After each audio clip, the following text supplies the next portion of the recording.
Good afternoon, everybody. We're going to do Wiles of the Devil Part 2 today, and then there will be a Part 3. So I want to start off just by talking about that I often get asked why I focus on the devil. And I don't really focus on the devil, but I like to acknowledge that he exists. And I feel like many in the church, I don't even know if I want to say many, but there are churches who do not teach this stuff and do not acknowledge these things. And I think that they do their congregation an injustice. I think we need to study these things a little more. So that's one of the reasons why I'm covering it. So what I said is, people who ask me these things will often say, you know, the devil was defeated by Christ on the cross. And we have control and all authority over him with the name of Christ. And I agree with that. Okay, I absolutely agree with that. However, there is a whole population out there who struggle with getting all the way free from demonic doorways they opened up. Or at the least, they mostly opened up. There are other ways that the kingdom of darkness gains access to individuals. That's just not what I'm covering today. Okay? So there are many in the church being demonically oppressed in dreams, finances, marriage relationships, all walks of life.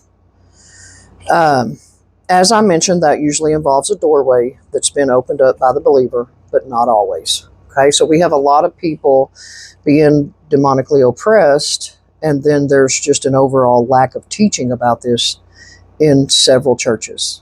So we have people not really knowing what this looks like, not really knowing what to do about this.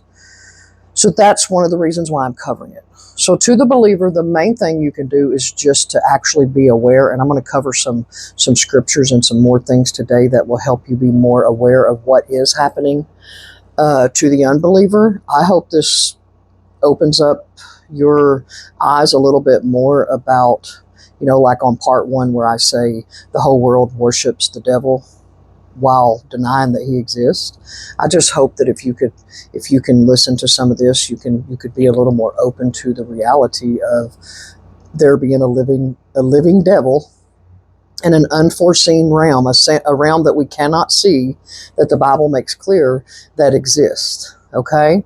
So I want to cover the doctrine of the image of God, and I'm going to read from one of my theology books. It says, the doctrine of the image of God begins with Genesis 1:26.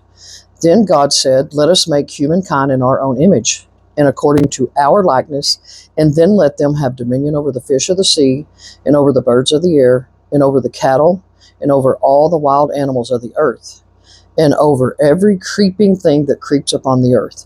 So God created humankind in his image. In the image of God, he created them. Male and female, he created them.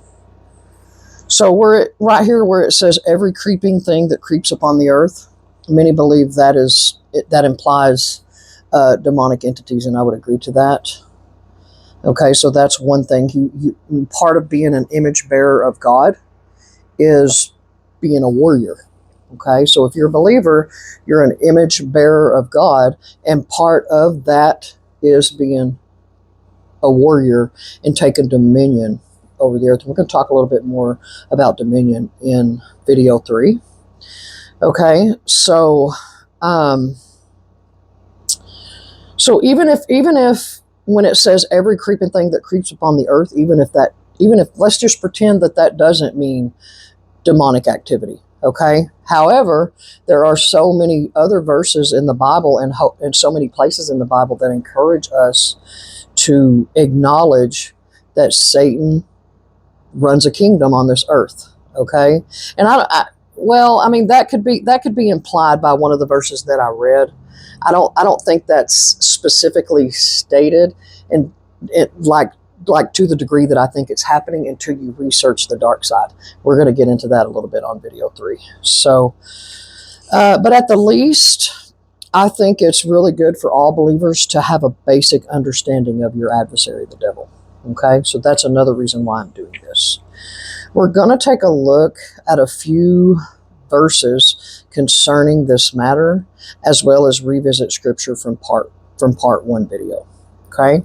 So I wrote 5 things, and I could have went, this topic is unlimited. Like when I've written research papers over this or really went into it, you could go on and on and on and on and on for days about this topic, okay? So I'm just going to give you 5, and I'm going to read some scripture, but I will give you where the reference to the scripture in case you want to read the whole chapter.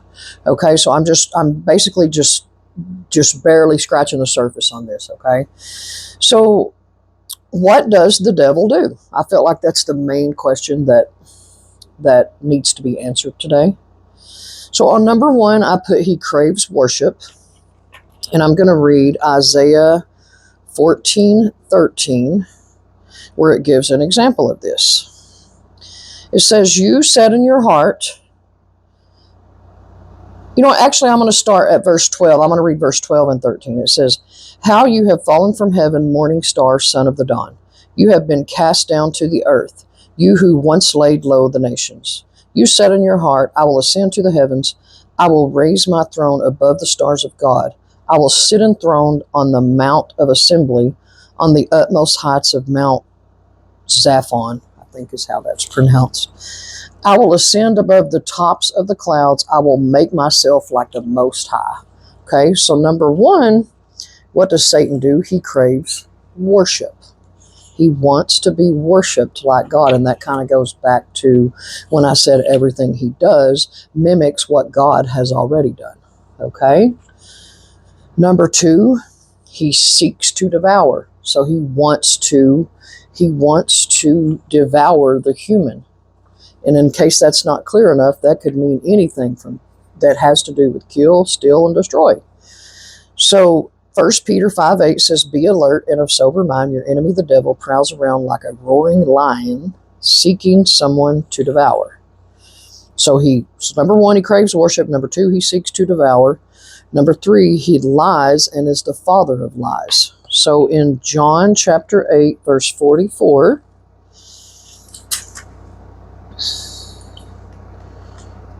actually, I'm going to read 42. Here, hold on, let me see. 42 through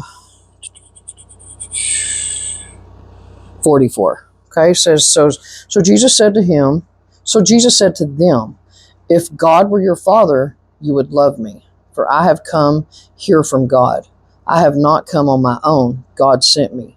Why is my language not clear to you? Because you are unable to hear what I say.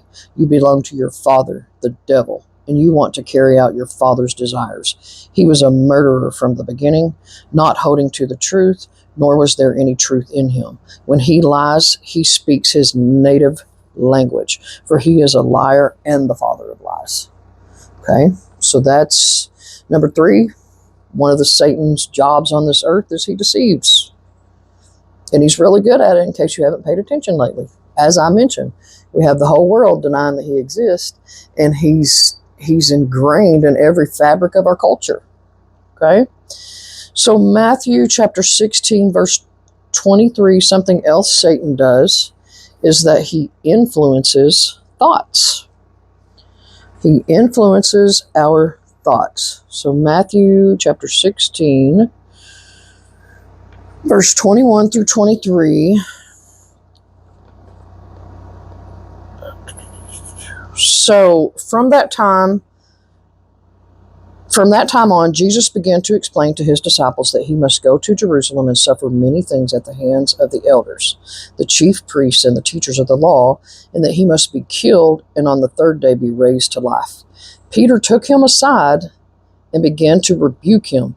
Never, Lord, he said, this shall never happen to you.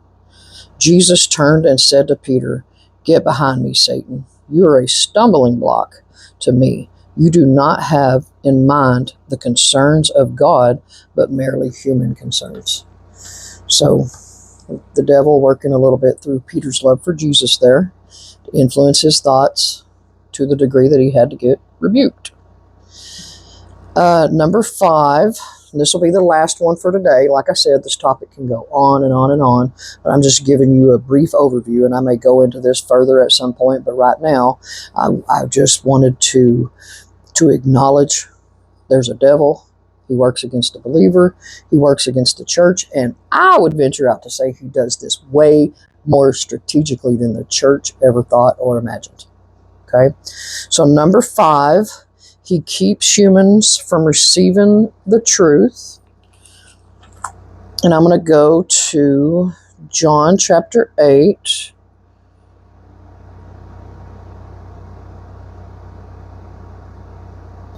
Well, hold on. I've got my... Well, actually, no, I guess I could. It's the same thing. It's the same thing that I just read. He keeps humans from receiving the truth. So basically, when they say you're listening to your father, when Jesus says to the Pharisees, you're listening to your father, the devil, that's why you can't receive my words, you can't receive truth. That's one example of that. I guarantee you there are many more in there. Like I said, I'm just giving you a brief overview today. I wanted to touch on this topic. I want to get you thinking about these things. I want you to get your mind on the actual spiritual warfare that exists from the invisible kingdom that Satan runs on this earth, that God has made abundantly clear in his word. Again, not trying to get anyone to glorify Satan, not trying to get anyone to focus on him. I want you to acknowledge that he's very cunning and that we wrestle not against flesh and blood. So I'm going to leave you with Ephesians 6:12. We're going to dive further into this topic on video 3. And I still feel like even after these 3 videos, I still will not be able to do it the justice that it deserves. Like this is very real. And again, I think all believers need to do a better job of acknowledging that this is happening right before our very eyes, basically hidden in plain sight. Okay, so Ephesians 6:12, and I'll leave you with this, says, "For we wrestle not against flesh and blood, but against principalities, against powers, against the rulers of the darkness of this world, against spiritual wickedness in high places." And if you will remember what I just read out of Isaiah, where he talks about he will set his throne right, I think it said below the stars or something, just basically up into the third heaven. So that kind of testifies to this verse where it says that there are powers and authorities that are basically just a step above the sky. Okay, which sounds unbelievable to people who haven't really researched these things, people who haven't really understood or researched things concerning the devil and just how detailed he is with his strategic warfare against God and God's people. Okay, and we could take this a little bit further, and I'll probably get into this more on the next video, but we could take this a bit further, how most believers know that God, he tirelessly pursues the soul of the unbeliever. He wants the unbeliever to come to the knowledge of God. He tirelessly pursues you in any way he can. He tries to get believers to reach out to you. He does all kinds of things to try to reach out to you. But on the other hand, the devil does the same thing. Like I said, everything he does mimics God. So we've got God trying to get you to come to the knowledge of the truth. We've got the devil not wanting you to come to the knowledge of the truth and working against you in everything that you do. And that's just bold-faced truth. Okay? I couldn't deny it even if I wanted to. It is bold-faced truth. While the whole world